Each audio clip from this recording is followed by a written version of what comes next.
and welcome to Ignite with Mwangala. With me, Mwangala Chakalashi Santos. Now remember, the aim of this show is to bring you real people with real stories meant to leave a lasting and positive impact on your lives. Now, they say never judge a book by its cover. Yet, we judge people without understanding or knowing their stories or where they're coming from. On today's show, I am joined by a professional prostitute. Now, we are going to withhold her identity, and I'm going to give her a name called Miss B. Miss B, welcome to Ignite with Mwangala. Thank you, Mwangala, and welcome, viewers. It's nice to have you on the show. I'm happy to be here. Now, today we're talking about you, and I'm calling you Miss B. I know that's not your name. Yes. But we'll stick to Miss B. Miss B, tell us your story. Now, in my introduction, I said you're a professional prostitute, which is something that a lot of people do not understand. How did you get up there? Okay. First and foremost, I wasn't introduced to this by anyone. It's just something that I had to do to survive. I grew up in a broken home. My parents divorced when I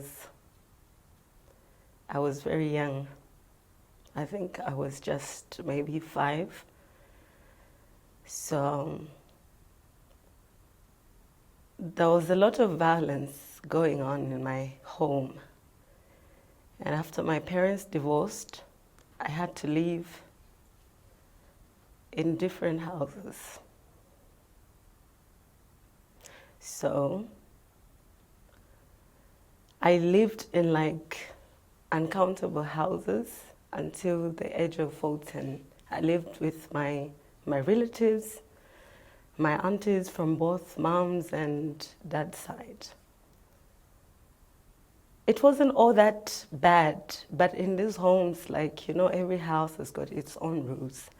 So there was no love.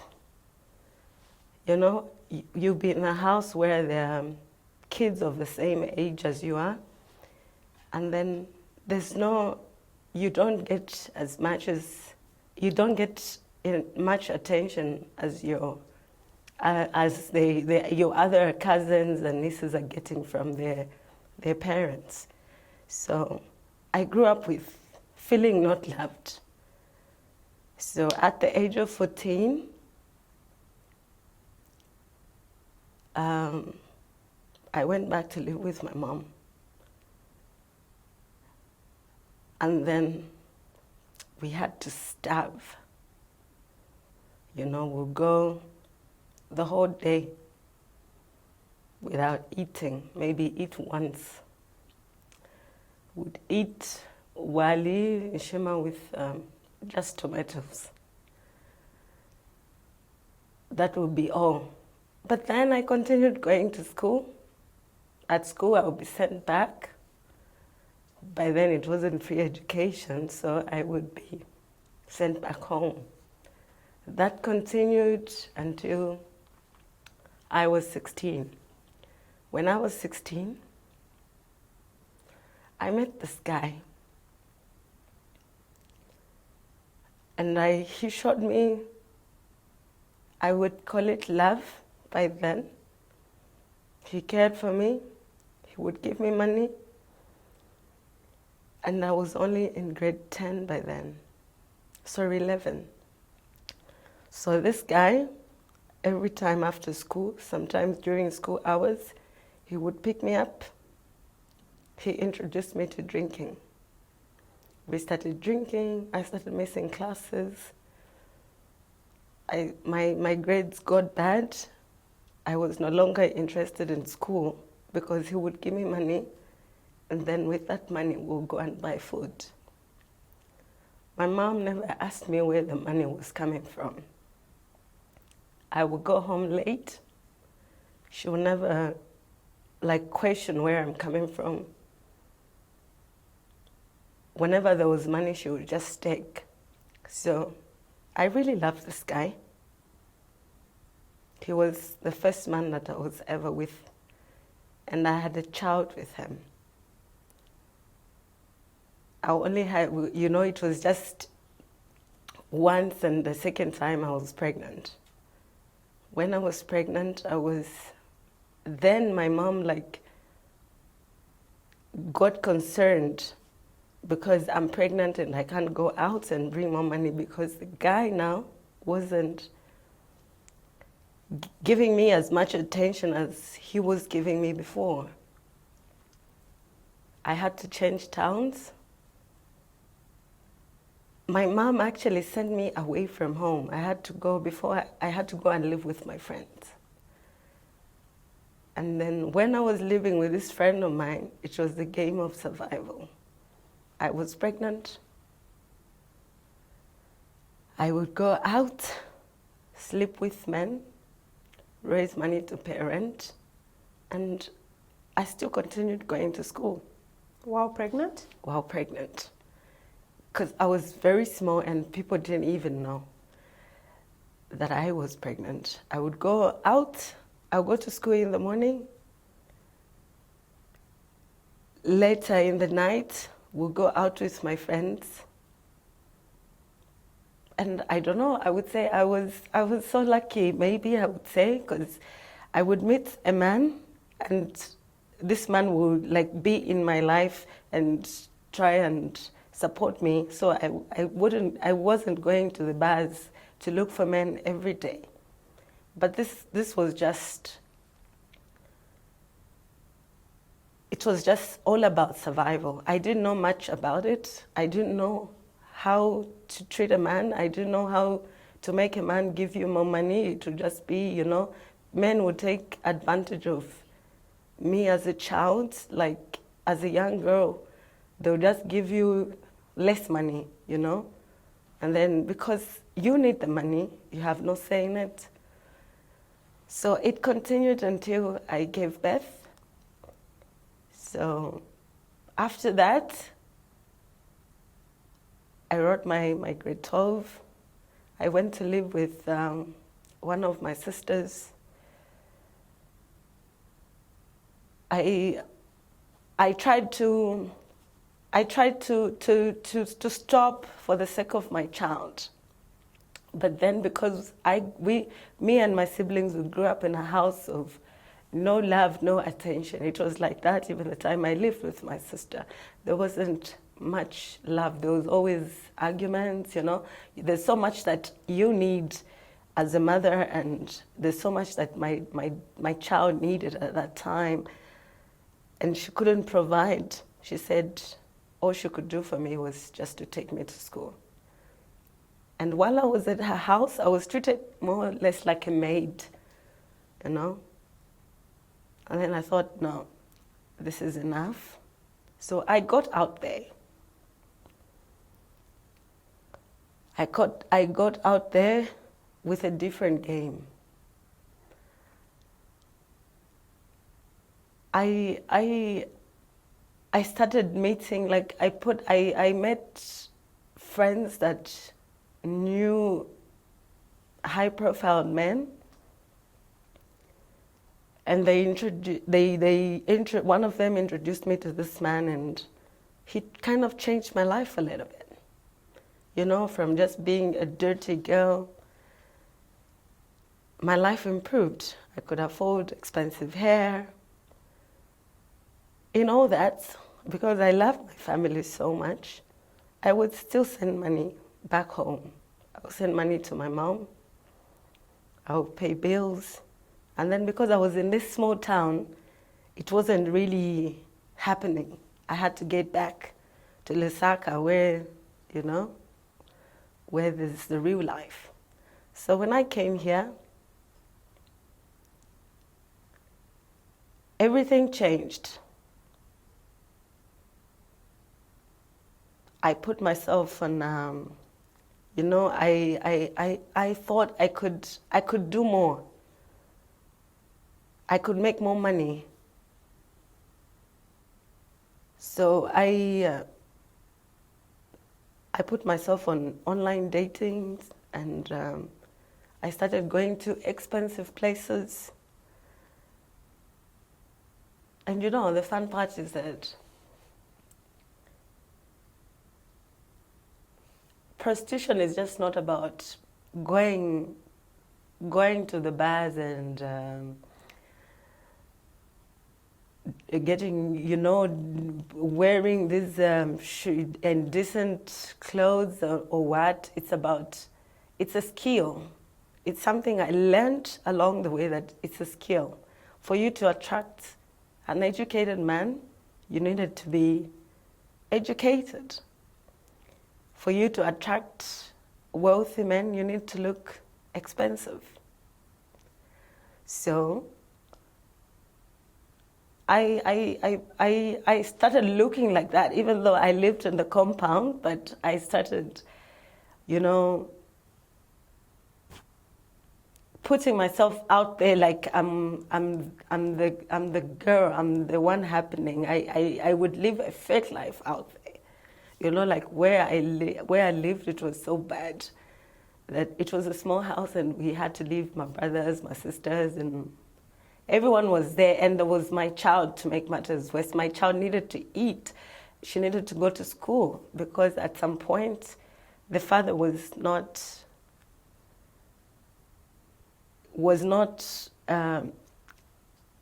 doing as much as he was doing before. So the whole responsibility of my child was just me.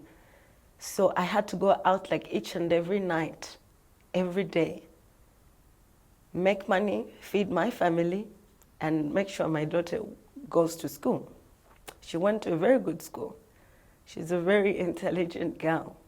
So I've worked before, I've tried working, but I would just not, it wasn't just enough to make my ends meet. So that's basically how my life has been.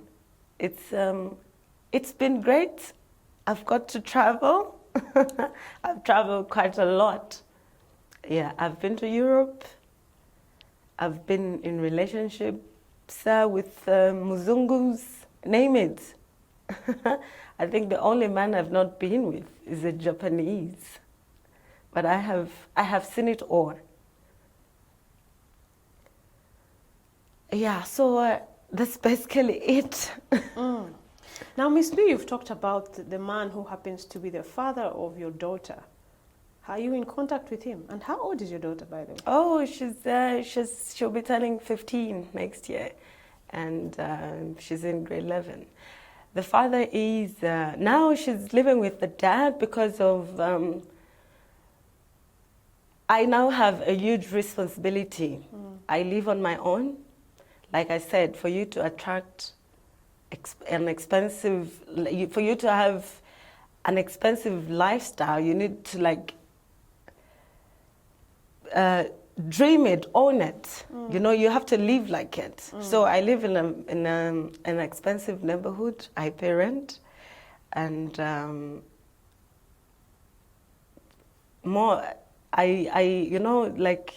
most of my clients, I would call them, they now prefer to come to my house instead of going to hotels, because there's a lot of privacy. It's private.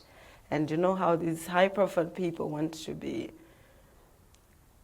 away from cameras, away from social media and all that. So, yeah. So a man is not going to leave his comfort zone and come to, they're there that would come to the ghetto and do you, like, believe you me, a man will see you suffering, but he'll still want to have sex with you. That's the nature of a man. So, but them that feel they are the elite, they want to come to a nice place, well furnished. So that's where I'm living. My child is living with a father at the moment because I had traveled. I've been in and out for quite some time now. I think for about 7 years. I've been in and out trying to settle abroad, but things haven't really gone as expected. So now I'm back, and I'm hoping something comes up, something that, living with my daughter is like somehow torture. Where she'll wake up she'll find there's food in the house. The fridge is all stuck up with nice food, but she doesn't see you waking up and going for work. And she's at the age where she's asking questions, Mom, what is this? What is this? So I don't want to expose her to that lifestyle. So for now, I feel she's better off living with her father. Yeah. Mm.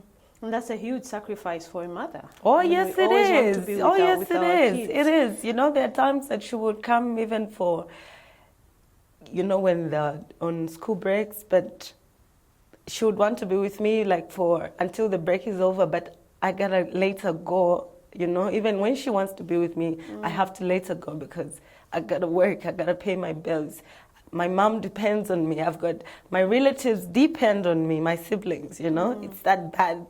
It's that bad where someone dies and there's, you know, there's a funeral, and then of they're all course waiting they're for waiting. Miss So B. Miss B is gonna do something about it, and then, you know, you're calling up one or two people to put money together. So it's not something that I am proud of. I've had dreams. I've had dreams. There's so much that I wanted to achieve, but again, I've been limited to this lifestyle.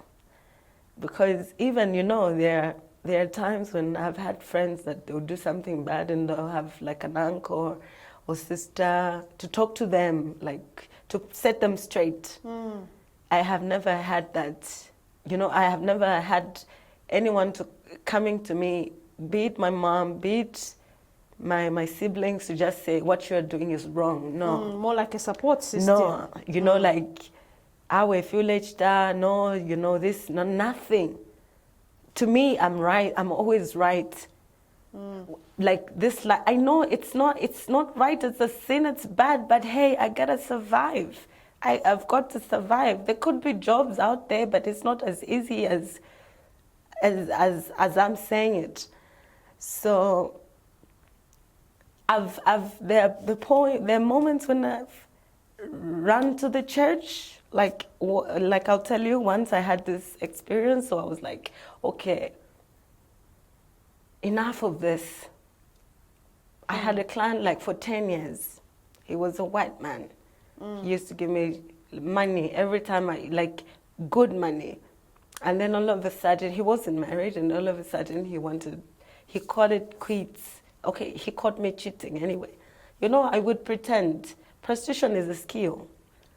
You just don't go out and say, "Turimaole ifwe." No. It's not for everybody. It's not for. I think it's not for everyone. You need to know how to attract certain men. There are women that are being abused. There are women that are being used without giving anything out there in the street. There are a lot of them. So you need to know what you want out of it. Now let's talk about this Muzungu that you've talked about. You dated for 10 years. Yeah. Were there any intentions of you settling down with him? Did he ever No. propose? He never proposed. He was an old man, and he just wanted my services and my company. When he travels, he would tell me to escort him and all that. Nothing like a real relationship. No. He never wanted to marry me. But then he gave me a condition that I shouldn't be with other men. I should just be with him all the time. You know, like whatever I wanted, he would provide. But, you know, it is not a person, you're meeting this person maybe 3-4 times in 2 months, and then it wasn't just enough. He wasn't giving enough. So I had to do what I had to do. When you say enough, what do you mean?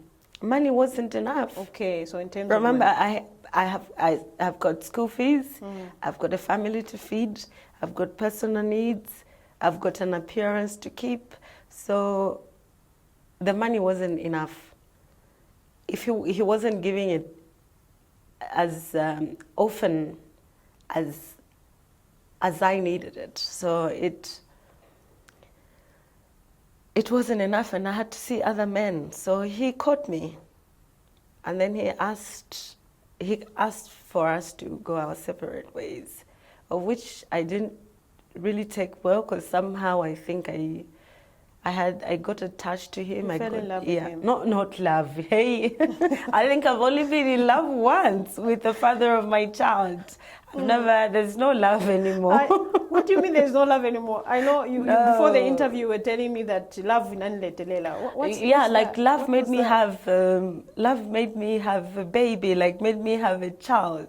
And it's not that I regret, but you know, there are moments when I regretted having my child, because there are situations when she was sick. Like this one time she was very sick and I needed medicine. So I did my usual walks from home to some place where I used to get a lot of people. I would just do an innocent walk. You know, like I told you, I just disguise myself and I look like just my innocent girl. So this man stops and I'm in desperate need of money. And this man is, a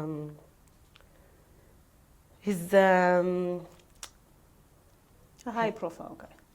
I didn't know him. I didn't even know if I wouldn't say Mzungu. I don't know if I'm allowed to say his race.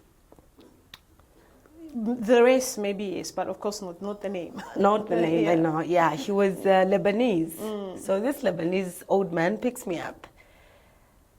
And then he tells me, we're just going for a quickie. I'm not going to take much of the time, and we'll do it in my office.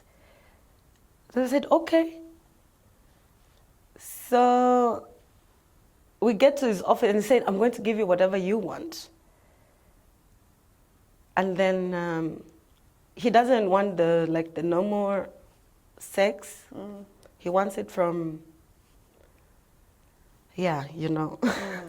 So I'm like, okay, I've got to do this because my child is going to die. So the motivation there was your daughter? Yeah. So I do it, and hey, he gives me the money. I go home, I pay the bills, I buy food. People who are coming to the hospital, I provide for everyone. Everyone is happy. I had a dying sister in the hospital once. And then this time it was so bad. There was no money, there was no help coming from anywhere. So I had to go with like 2 guys. You know? So there's always been a reason to it. Yeah. There's always been a reason behind all these acts. So like now, I live for my child and my mom. My mom only has me. I don't know what would happen if I had to die.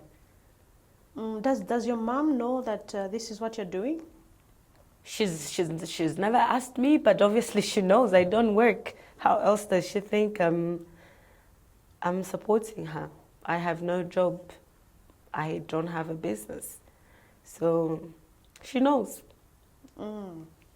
So Miss B, we're going to take a short break. When we come back, we're going to talk about some of the challenges that you faced. I know you've told us a few challenges that you faced, but we're also going to talk about, have you ever thought or have you ever imagined living this life?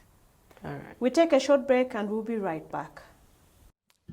Every day, the death toll rises and hope decreases. Zambia, what should we do? Lysol spray has become perfume. Hand sanitizer has become hand lotion. The news has become the gospel. Everyone scrambles to find the cure, but the cure is within us, ourselves as Zambians. We need to stand up and fight this coronavirus so that Zambia is coronavirus free. You stay home for me, and I'll stay at work for you. This is my Zambia, your Zambia, and our Zambia. It will only take you and me to stand up and fight this coronavirus. For this is the price and promise of citizenship. For love should lead, and love is everything. May God bless Zambia and the rest of the world. Please do your best to stay at home. If you must leave your home, please remember to mask up. Keep social distancing of at least 1 meter and wash your hands often with soap and running water or any alcohol-based hand sanitizer. Welcome back. If you're joining us now, I am talking to Miss B, who is a professional prostitute. Miss B, before we went on break, you were talking about how you wanted to change. I know this is something that has been on your mind. Now, take us back to that time when you started going to church. What happened? Okay, thank you very much. So when I broke up with this Muzungu, because the Muzungu man gave me conditions, like a number of them. So like rules, I had to live by those rules. If I broke them, then we were done. So because when we started the relationship, we had to do an HIV test. And I was okay. He was okay too. So he was afraid of having it, catching it. If in case I was seeing other men, more reason he wanted me to just be with him. And when we broke up, a lot changed. Even though the money wasn't that much, a lot changed. Even when I would go with other men, I knew that at least pa 20, he would put in something in my account. You know, I was assured of some income coming in from somewhere. But then when he called it quits, everything just stopped. I hated myself. I hated myself for not just like going by his rules, and then secondly, I was like so fed up, tired of this lifestyle. So I thought, okay, where can I run to? It's just the church, of course. So I went to the church. I started going to church. I repented.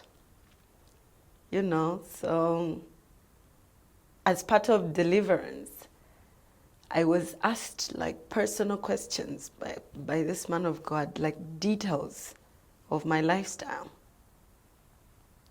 And I was just, you know, I was just new in the things of God. Like if I'm church, I was just new. To me, that was the procedure or the process to get delivered. So I would open up to him, I would tell him, you know. Little did I know that he was catching feelings for me. So he told me that he liked me, and this is a big, big man here, you know. This is a big man of God. He's not just those to my papas at my church, my classroom. No, this is a big man with a well-known name. So I go to the church, and before, you know, he would counsel me just over the phone, blah, blah, blah. But then he started sending money without me asking. You know, he started sending me money, inviting me over for services. You know, there would be a service and they would just be focused on, you know, prophesying about me, how I'm going to be big, how I'm going to make it in life and all that. It excited me because that's what I needed to hear that particular moment. And he said the things that I wanted to hear. I was like, he's a man of God. He's saying, I'm dead. So he would invite me, come to the office. I would go to the office, me thinking my prayers, but things are happening, you know, things are happening in the church. When you say things are happening in the church, you mean he started... Intercourse in the church, you know, like we started having sex in the church. And then, you know, so I'm like, okay, you run to the church. No, I actually started liking him, not love, no. I liked him. I started liking him. Was he married? No, he wasn't at the time. He wasn't. He's married now. So I started liking him, and he would tell me, because he was just seeing this other woman. So he said he would, you know, he would lie to me on how he's going to leave that woman for me. But all those were just lies. I discovered that he was lying to me because he started being distant. He stopped giving me money as he used to give me before. Then I realized that he just used me. He's just like one of those people we meet in clubs and all that. I know that prostitution is a sin. In Zambia, it's actually a crime. I'm not proud of it. That's why I ran to the church. But the church,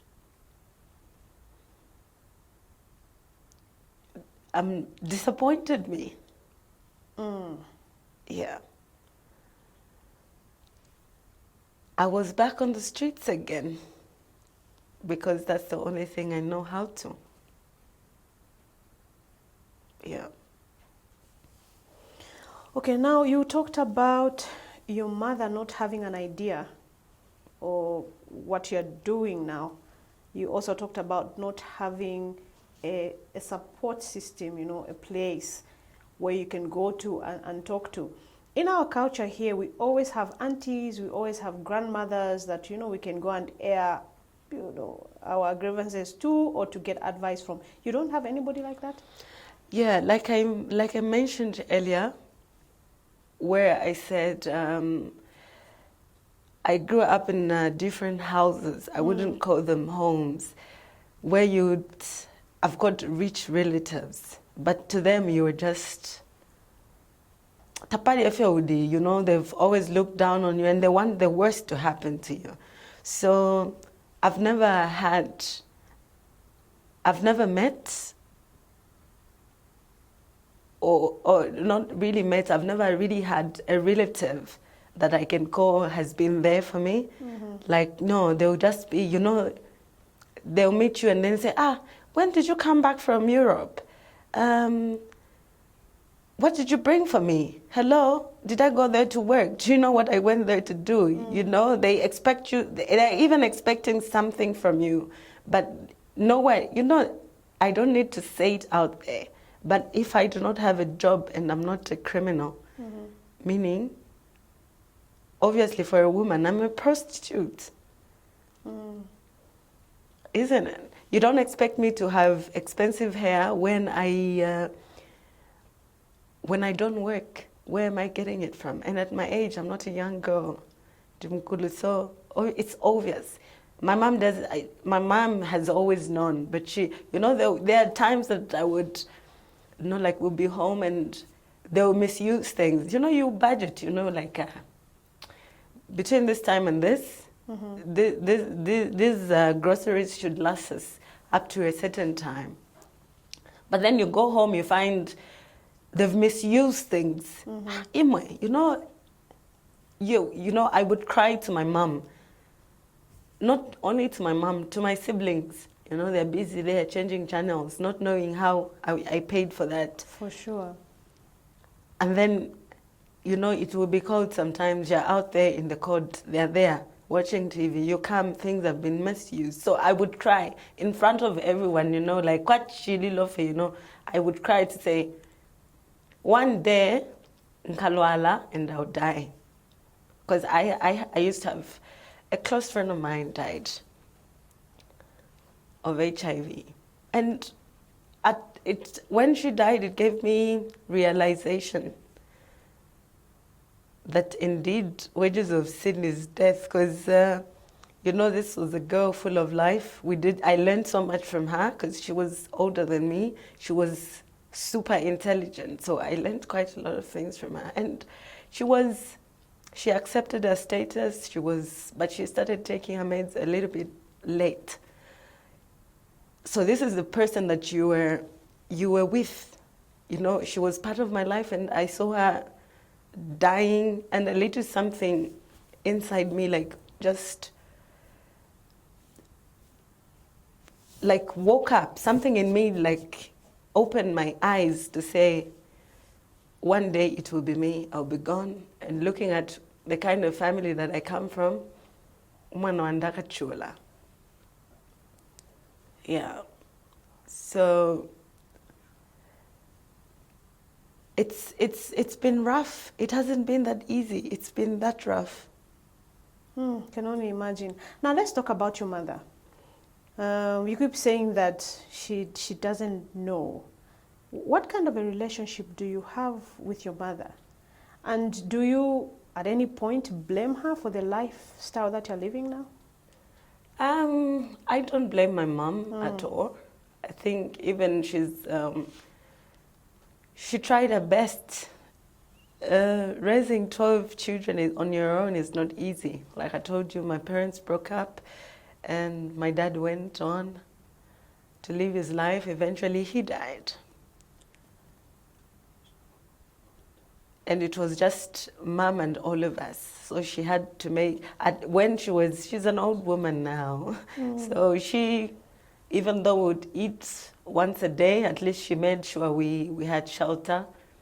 Nang February one day she made sure she would provide. So I love her. We are close. You know, we are close. Like there was one time I had met this man online, some rich man. And as usual, we went to the hotel and he fell asleep.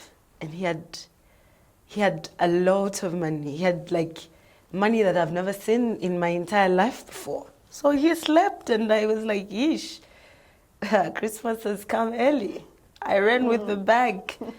I ran with a bag of euros. It was serious money. So, and then there wasn't any kwacha in that money.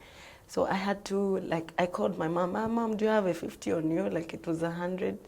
They said, then I said, I want to pay for a cab.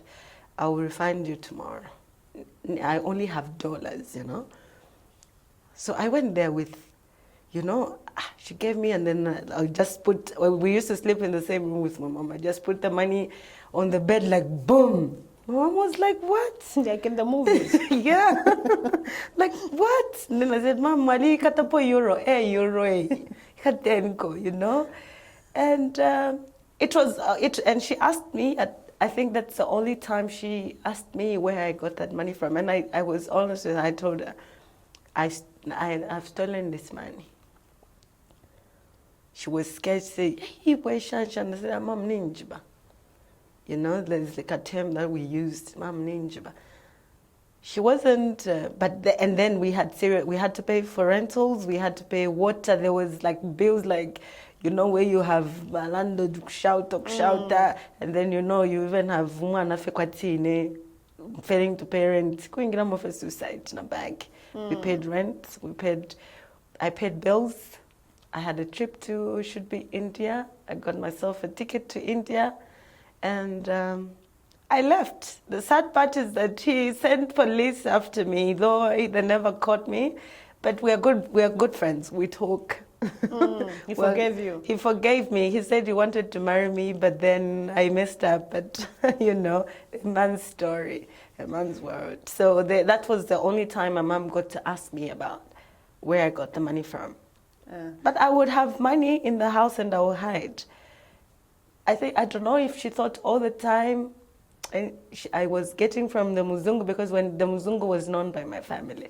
So sometimes I would just say, Ninja Muzungu. So even deep down her heart, she may have known that. She knows anyway. I think she knows, but she doesn't have the guts to like, tell it to your face. Tell it to my face that there are moments when I would, after, you know, I would cry to say, one day TV, you don't know what I go through out there. You are here eating and all that. You don't know how I'm making this money. So in the morning, and then she would tell me, in the morning, like, no, I heard what you said. Not really like she's sympathizing with me. Like, now when I'd say, we're now for Fualandile, so stop buying food since Kutuafwa, you know, in that kind of way. Not a way that I've got friends that have relatives that they'll sit them down and wakumba no kumba. Miss B, what are some of your fears? I know what you're doing comes with a lot of risks, comes with a lot of challenges. What are some of your greatest fears? For example, diseases. Do you ever sometimes think that, what if I caught HIV? Yeah, that's one of the many things that worry me. I've been with uncountable men. I can't even count. I can't even remember. You can't put a number to it. I can't put a number to it. But I'm grateful. I do my test every now and then. I'm negative, and I'm like, one day I'm gonna have this. So that scares the hell out of me. You know, I'm scared of getting sick. One, and I'm like, if I get sick and I die, my child is definitely gonna have a messed up life. And I don't want that for my child. You know, I would rather go and be with as many men as I can than allow my child to go through, like lack what I lacked. You know, I'm all grown up. I feel, you know, where you remember your childhood memories, where I don't have that. And that's the life I want to give to my child. You know, I want her to have the best life, and it's only me that can give her that. That's if I'm safe. So I try by all means to stay safe, but you know, it's never guaranteed. I've had met people that you think we are playing it all out safe, but maybe he's not protected, you know? So I'm scared of that. I am scared of that. And then I am scared because, you know, with traveling, sometimes I'll just meet someone on the internet. Come, you exchange numbers, they send air tickets and you travel. I don't know where I will end up. So it's, all those are my fears. But you still have to do it anyway because I still have to pay my bills. Still have to pay my bills. But you know, again, with age, it's not the same. I think before it was exciting, and it was, you know, like you're young and you feel I'm making money, I'm doing this. But with age, there come a lot of realization to say, oosh, I've got nieces that look up to me. You know, they expect so much from me, and these are kids that are growing, and one day they'll question where I get those gifts from and why I am me. So I do have a lot of fears. I don't want to be, like, I have people that look up to me. I'm tired of being a bad example. It gets tiring, I tell you. I like Being that. with a different man every single day, every not single easy. week, it's tiring. It's crazy. I like that. So we're going to take a short break, but when we come back, now that you've realized that what you're doing is not easy, we're going to talk about your aspirations, we're going to talk about your dreams, and how far we can now take your realization.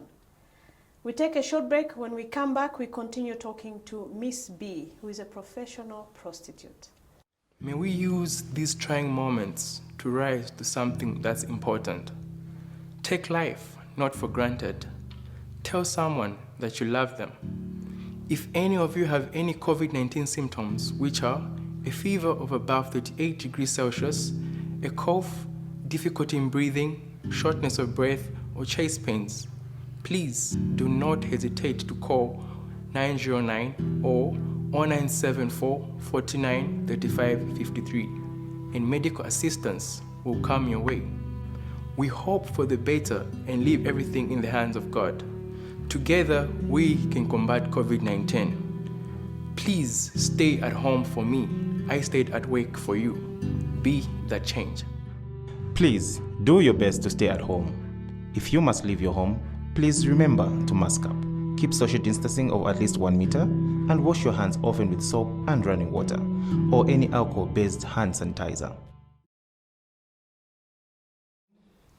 Welcome back. If you're joining us now, I am talking to Miss B, who is a professional prostitute, and she's just sharing her story. Miss B, before we went on break, you talked about having nieces that look up to you. You also talked about some of the challenges that you have faced, and that now you have realized that this is not a road that you would want to be on forever. What are some of the things that you're doing to kind of come out of this profession? Okay, I'm looking for a job now. I've gone back to writing applications, asking those that I know to at least hook me up with a job. And I'm running a small business where I sell women clothes, perfumes, and sleepers. So I give on credit, and people pay me per month and filia, and yeah. I love that. So you actually have a business that's running. Yeah, but yeah, it is a business, but I wouldn't, it's not giving me that much, but at least I can sleep at night knowing that there's a tukwacha coming from somewhere where I'll be able to buy myself food and my mom some bread. So at least, yeah, it's one of those steps that I am, one of the steps I'm taking to help myself come out of it. Like I said, I've had relatives and friends that haven't been really helpful. I've run to the church where everyone runs to. It hasn't been that helpful. But I know God is good. He's there and is good to all of us. He's the only one that can judge us. So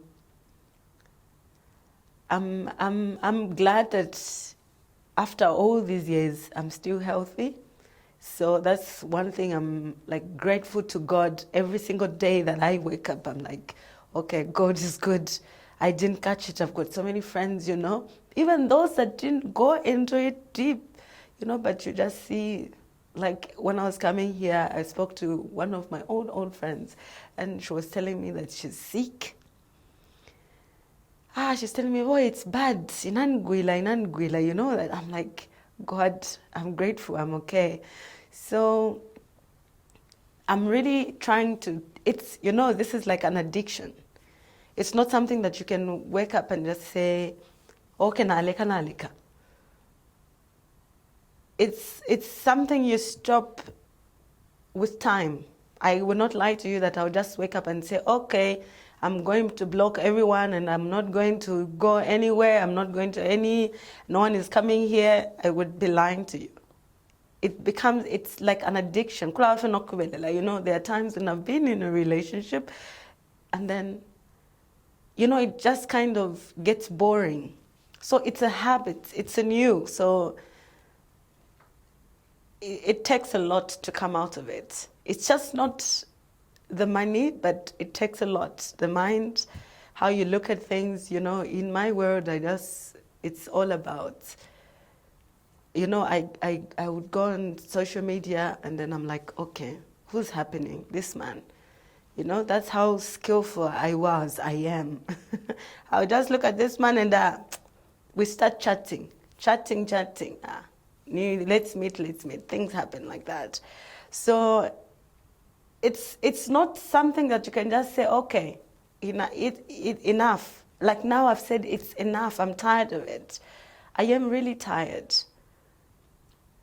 And looking at how, at the age my child is, I think it's just about time I found myself something solid to do, like something meaningful, something that people will point at to say that, oh, she's running that. The people that know me, they'll say, you know, this one, you know. But I would like to have a change of name. I would like to have a change of name. I would like to have put meaning to my life.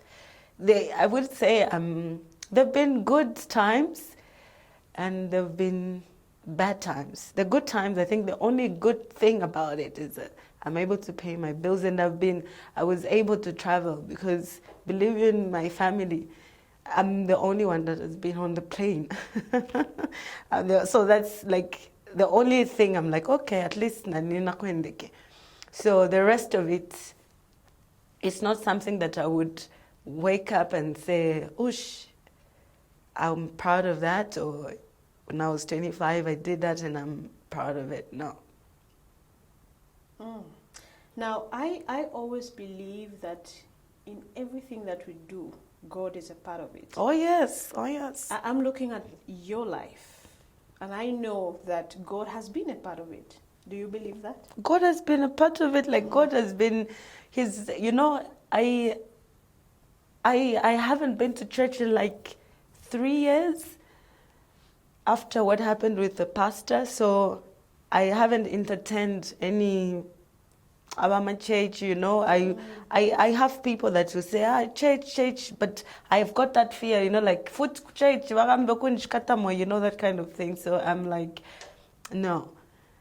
But I do talk to God on a one-on-one. And God hears me, I tell you. You know, there have been like crazy situations where you just, sometimes you're just tired, you know, like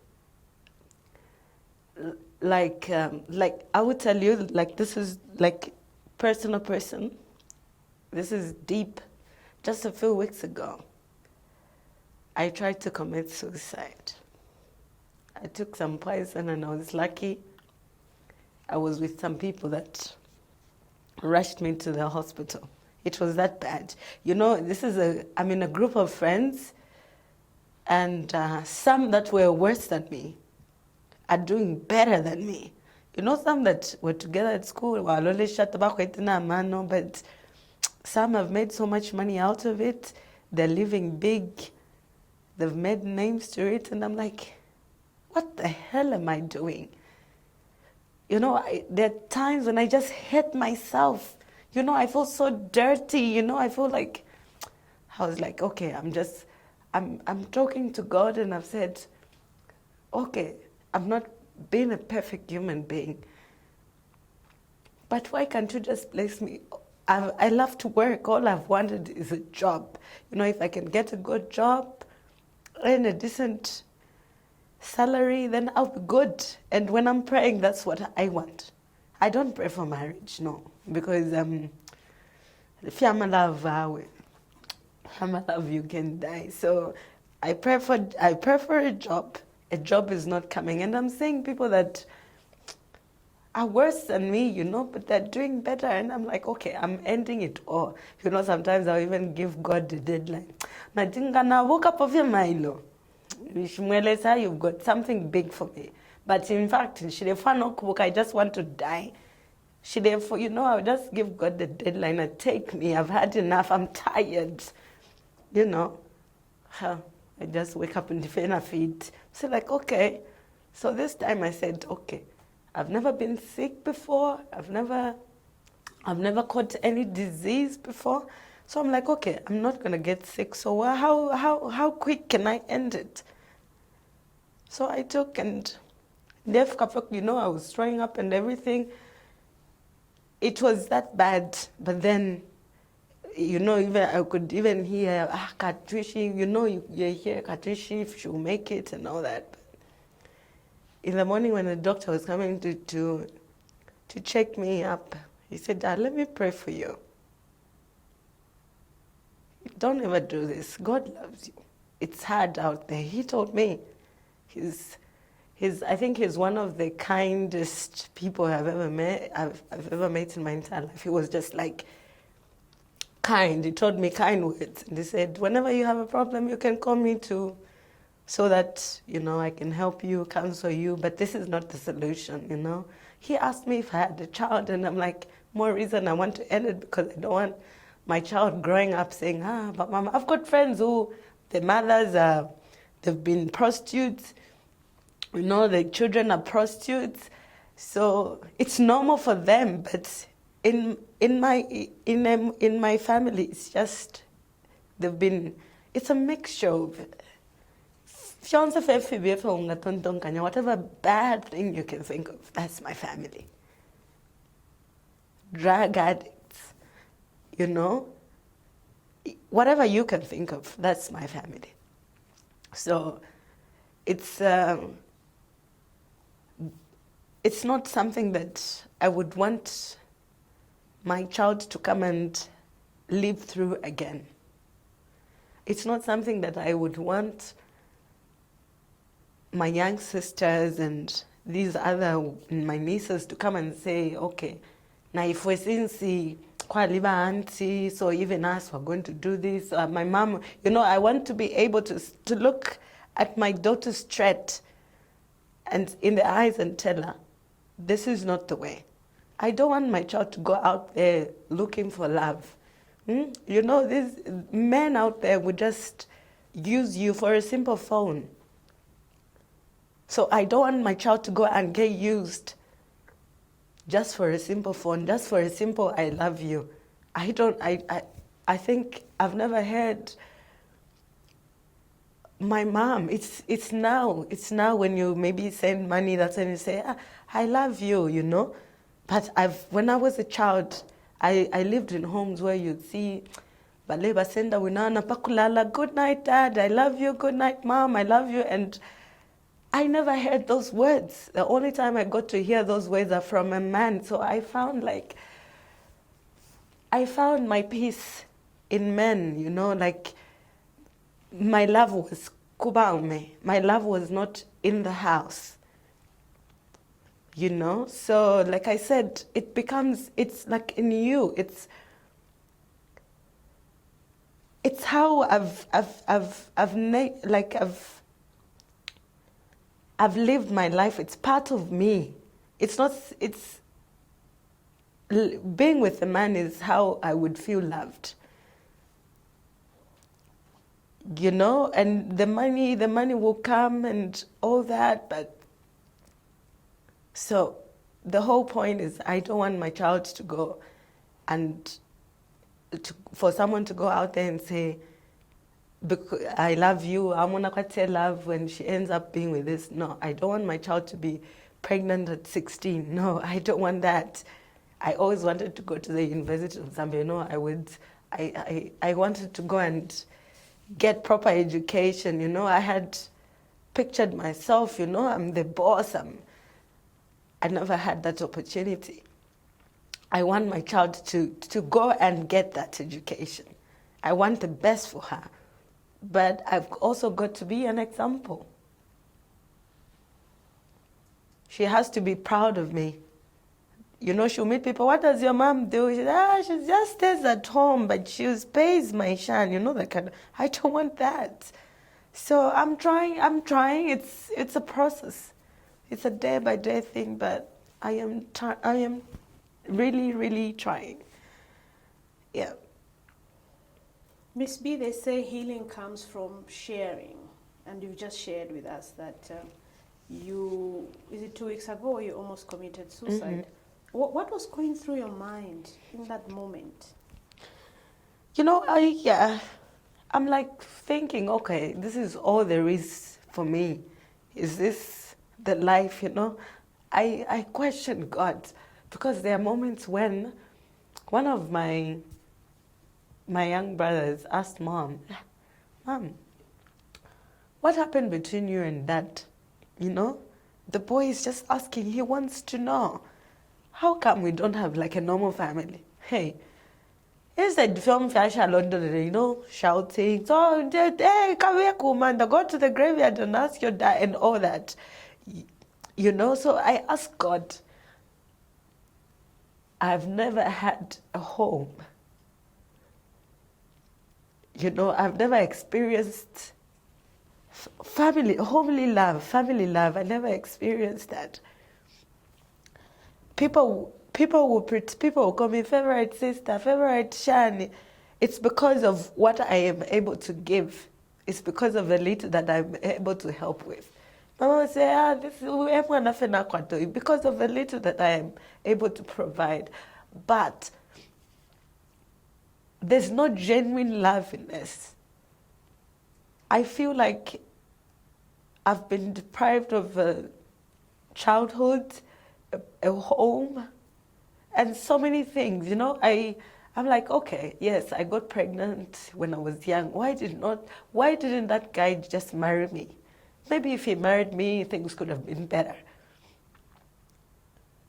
I'm looking at people that they get pregnant. You know how they do it in our Zambian setup, where they'll call the family of the guy and you talk about it. For me, it was nothing. They just discovered that I was pregnant and I was sent away at the age of 16. I was kicked out of the house because now I'm bringing an extra burden. It's another, you know, I'm not I had, you know, I had sisters, but I never had an abortion. I kept that pregnancy until I delivered. So it's always, I'm like, okay, why didn't they just call the guy? Maybe I would be married. Why did my parents divorce?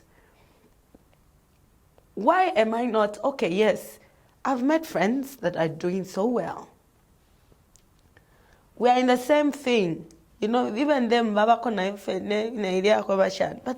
they're making it out there. They're making it so big. They've got to my business to hide what they're doing, but they're doing better than me. There are friends that are getting married, you know. I'm always at fancy weddings, friends getting married, Muzuku, Basungu, Blacks, Indians, in Protea, Rhapsodies, name it. Rats on Blue, Inters, ngaine. So I felt at that moment, I'm like, okay, I am tired. I'm just useless. You know, I looked down on myself. I hated myself. You know, I just felt worthless. I'm like, okay, I had no one, you know, where you have no one, you're just on your own. Which makes it very hard. Now, I know you're looking at your life and you're thinking, this is a very tough life, it's a very hard life. But trust me, around your life, God has just, you know, embraced, or rather, He's put a gift around your life. And there are so many women that are watching you now and are listening to your story. What would you like to tell them? For the women, I think, like I said, prostitution is like an addiction. If you're not into it, don't get into it. It's a dirty game. It's a dirty business. It's everything bad. There could be money, but it's everything bad. I think you are better off being a maid somewhere, cleaning people's houses, than trying to live a life that you cannot afford, because prostitution really comes with consequences, a lot of them. So for a young girl who may feel like there's no love in the home, going out there to be with men is not a solution. The best you can do is talk to your God and focus on school. Because I think now it's better than it was, because like earlier I told you, I would be sent out of school. You know, you go home crying, but now you can go to school until a certain grade without paying. So if you're a young girl there, focus on school. Like they always say, you know,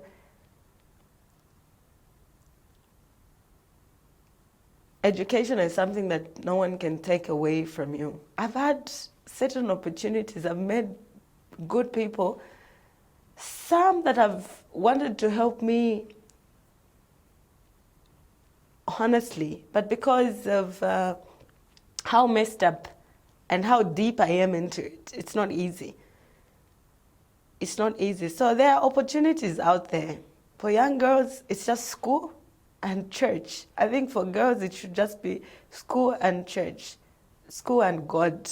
There are good churches out there. Not every church is as bad as the one I went to, but there are good, true men of God out there. There's still good churches. So, and then for the parents, I think it's always, we should always try and be close to our kids, because our children only have us. So if your child is having problems and they don't tell you, because every child, believe you me, they have issues. These schools that they go to, there's a lot that is happening. So you need to have a relationship with your child. Because in the church, a lot of it sometimes is happening in the church. So if a child if you do not have a relationship with your child, how the hell are you going to know what your child is going through?